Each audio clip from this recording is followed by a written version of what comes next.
लोक बुझुं जे लोक अदालत लोक समस्या समाधान मानी जार जहाँ अच्छी असुविधा से कागज धरी दौड़ुं कहीं निकट में 2 दिन तले मो 4-5टी लोक आसी पहुँचते सार आमर इलेक्ट्रिकल असुविधा अच्छी कहार पानी असुविधा अच्छी आउ कहार गाड़ी जो चालान कराई असुविधा अच्छी आम केमती लोक अदालत सारी लोक अदालत सारे केमती हम लोक अदालत में जब नोटिस पाइच ताले लोक अदालत सेटलमेंट हम बिना नोटिस सेटलमेंट हम मु देवेंद्र नारायण पट्टनायक ओडिशा हाईकोर्ट एडवोकेट आज लोक अदालत चली आमर एक्चुअली कोर्ट छुट्टी अच्छी किंतु लोक अदालत नेशनल लोक अदालत आज चली जातीय स्तर में लोक अदालत रे आमर सुप्रीमकोर्ट को निर्देश अनुसार समस्त हाईकोर्ट आरंभ कर सबऑर्डिनेट जिते रहा ओडिशा सारा सारा इंडिया रे भी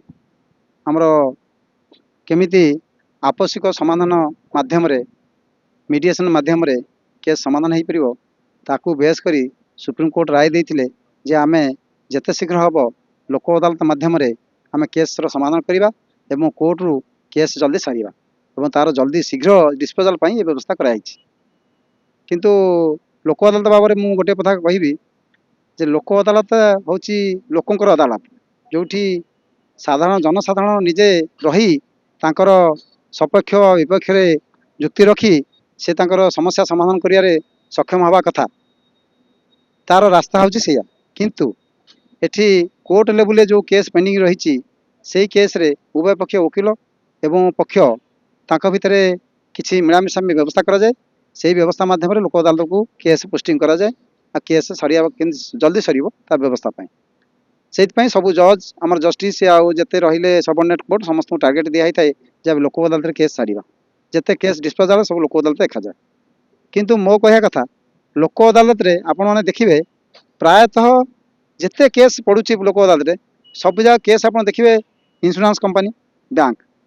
एमान केस 80% केस यही मानकर समाधान होची कारण कौटी एमएसटी केस पड़ी थबो एक्सीडेंटल केस ट्रिब्यूनल केस एवं कौटी नेशनल इंश्योरेंस कंपनी ना केस कौटी बैंक ना केस डीएफटी रिकवरी थो यही सब क्षेत्र में से बैंक सहित नेगोसिएशन करी बैंक आ इंश्योरेंस कंपनी को नहीं आमर प्रायतः 80% 70-80% लोक अदालत यही मान चली कि पब्लिक जो मैंने जानुंट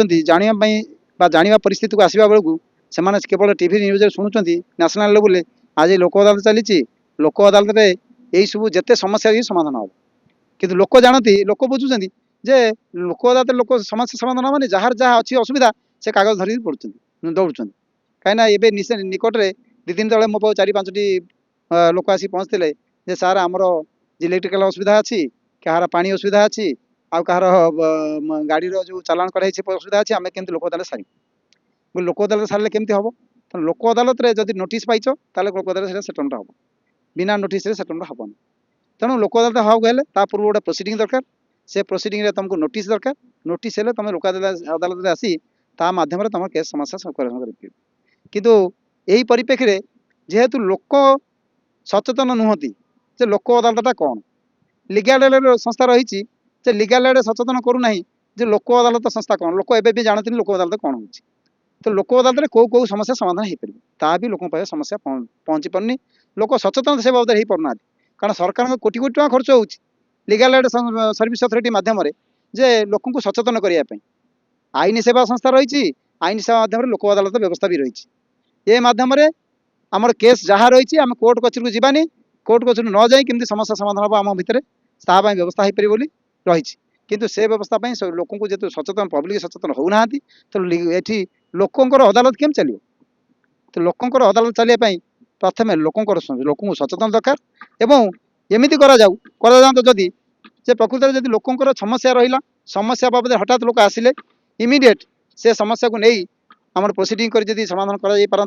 ताले बहुत केस जोड़ा छोट छोट केस पड़ी रही आज पर्यटन समाधान हो पारुनी से लोक अदालत भी पड़ पारुनी तेणु से केस भी समाधान हो पारता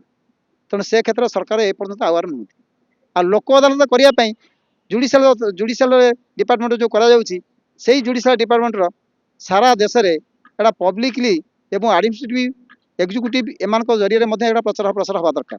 खाली कोर्ट कचेरी जरिए प्रचार प्रसार हेले लोक से कोर्ट कचेरी जो मैंने थे से जानते अदरवाइज अन्य पहुँची पार से पहुँचापी आमको निहाती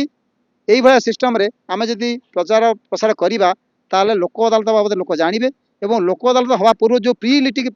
ଲିଟିଗେସନ ସେଟଲମେଣ୍ଟ ପାଇଁ ଯେଉଁ ପ୍ରି ଲୋକ ଅଦାଲତ ଗୋଟେ ରଖା ହେଉଛି ସେ ବାବଦରେ କେସ୍ ଲୋକ ପହଞ୍ଚି ତାର ଲୋକ ଅଦାଲତ ସମାଧାନ କରିପାରନ୍ତି। ତେଣୁ ଏ ଲୋକ ଅଦାଲତ ମୁଁ ଭାବୁଛି ଆଜିକା ଡେଟ୍ରେ ଯାହା ଚାଲିଛି ସେଇଟା ସୁଦୂର ପାଶରେ ହେବା ଦରକାର ଯେ ସବୁ ଆମର ଜୁଡ଼ିସିଆରୀ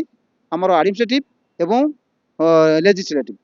ସବୁ ମାଧ୍ୟମ ଦେଇ ଯଦି ଯିବ ତାହେଲେ ଆମର ସମ୍ବିଧାନରେ ଯାହା ଲୋକ ଅଦାଲତ ବ୍ୟବସ୍ଥା ରହିଛି ଲୋକଙ୍କ ପାଇଁ ଯେଉଁ ରହିଛି ନ୍ୟାୟର ବ୍ୟବସ୍ଥା ଯେଉଁ justice at the door step ପହଞ୍ଚି ଆମେ ନ୍ୟାୟ ଦେବା ବ୍ୟବସ୍ଥା ରହିଛି ସେଥିପାଇଁ ସମସ୍ତେ ଟିକେ ତୀବ୍ରତର ଭାବରେ ତାର ପ୍ରୟାସ କରିପାରିବେ ଏବଂ ସରକାର ମଧ୍ୟ ଏହାକୁ ଦୃଷ୍ଟି ଦେଇ ଆଗକୁ ବଢ଼ିବା ପାଇଁ ଚେଷ୍ଟା କରିପାରିବେ। ଏହି ବାବଦରେ ହେଲେ ଆମ ଜନସାଧାରଣ ନିଶ୍ଚିତ ଉପକୃତ ହେବେ। ଆଉ 80% କ'ଣ 100ରୁ 120% ସମସ୍ୟା ମଧ୍ୟ ସମାଧାନ ହେଇପାରିବ।